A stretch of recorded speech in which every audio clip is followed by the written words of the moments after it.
Pemirsa dan pendengar Fajar TV dan Fajar Radio, dialog khusus edisi hari ini kembali hadir bersama saya Heru, dan hari ini terasa spesial karena kita berada di Dinas Perpustakaan Kota Makassar dengan narasumber kita yang tak asing lagi bagi warga Kota Makassar karena selama ini beliau lama berkiprah di Dinas DP3A Kota Makassar dan sekarang mengabdi di Perpustakaan Kota Makassar sebagai Kepala Dinas. Beliau adalah Ibu Hajat Tandri Apalalo, Esos MSI.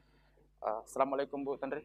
Waalaikumsalam warahmatullahi wabarakatuh. Ya. Bagaimana kabar Bu hari ini? Baik.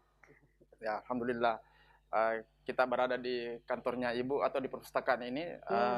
Berada di Perpustakaan Umum Kota Makassar. Perpustakaan Umum Kota Makassar. Lama Dukeleng, Jalan Ya. Lama Dukeleng. Ini adalah perpustakaan yang kita kerjasama dengan Yayasan Kepunyaan Almarhum Jenderal Bachtiar. Ya, ini mungkin banyak orang yang belum mengetahui soal itu, soal kerjasama itu dan perpustakaan ini. Perpustakaan umum ini ada di Lama Dukeleng ini. Saya panggil Bunda saja Bu ya, karena selama ini lebih akrab kita dengan panggilan Bunda. Ya. Bu, selama kurang lebih 6 bulan ya kalau tidak salah, bulan Juli yang lalu Ibu diberi amanah sebagai Kepala Dinas ini. Apa yang menjadi evaluasi Ibu selama 6 bulan menjabat di Dinas Perpustakaan? Jadi evaluasi saya itu adalah saya di sini 23 Juli. Ya. Nah, saya tinggalkan pemberdayaan perempuan, belum saya kerja di sini langsung saya sudah dapat piala. Ya. Tapi itu adalah saya kelanjutan dari yang pernah dilakukan oleh Kepala Dinas sebelumnya Bapak Andi Siswanta yang sekarang di BKD ya. Nah, dari situ ada beberapa inovasi yang sudah bergerak. Ya. Tapi saat ini saya lagi membenahi tupoksi. Ya. Membenahi pekerjaan inti. Apa itu misalnya? Pertama, bagaimana 300 lebih sekolah di SD, 300 ya. 58 SMP, ini mereka memiliki perpustakaan yang terakreditasi secara nasional. Ya. Karena yang saya lihat selama ini dari 23 Juli itu dan saya sudah melakukan survei ke sekolah-sekolah dan tidak menjadi kepala dinas, ya, saya menemukan pemahaman sekolah itu tentang perpustakaan itu berbeda-beda. Ada yang menjadikan perpustakaan itu kurang lebih sama dengan gudang buku. Dia tempatnya gudang, ada juga malah yang mengambil tempat-tempat yang paling kecil, misalnya di pojok-pojok dia tulis nama perpustakaan, sekedar memenuhi. Padahal pengembangan perpustakaan di sekolah itu kewajiban sekolah, karena ini secara nasional itu boleh digunakan dana box. Dia bos. Dia masuk di poin pertama dalam pembiayaan.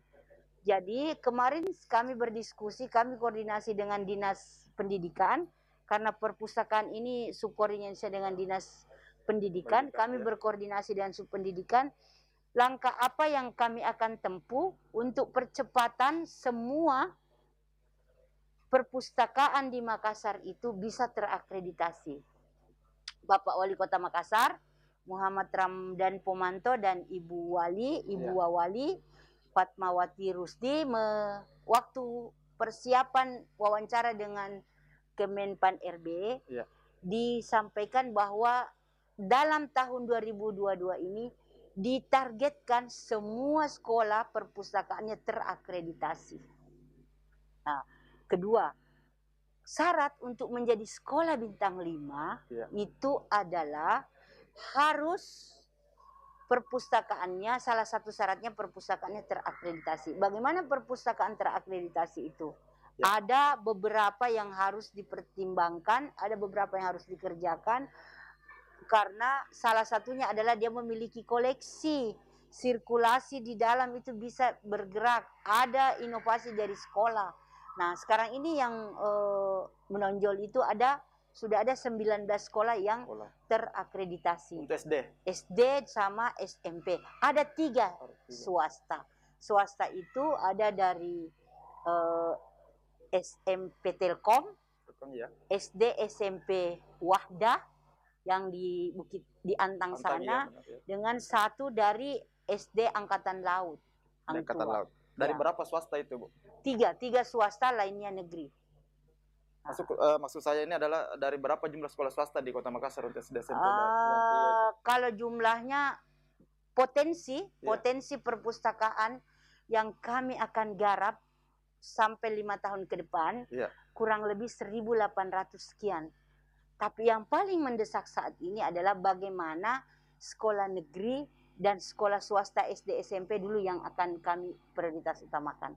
Kenapa? Karena ini salah satu dari implementasi perpustakaan untuk mensupport misi 1, program 1, revolusi pendidikan, semua anak harus sekolah. Ini adalah reformasi birokrasi untuk peningkatan SDM. Ini misi satunya Bapak Wali Kota. Oh, ini yang program visi misinya kemarin. Iya.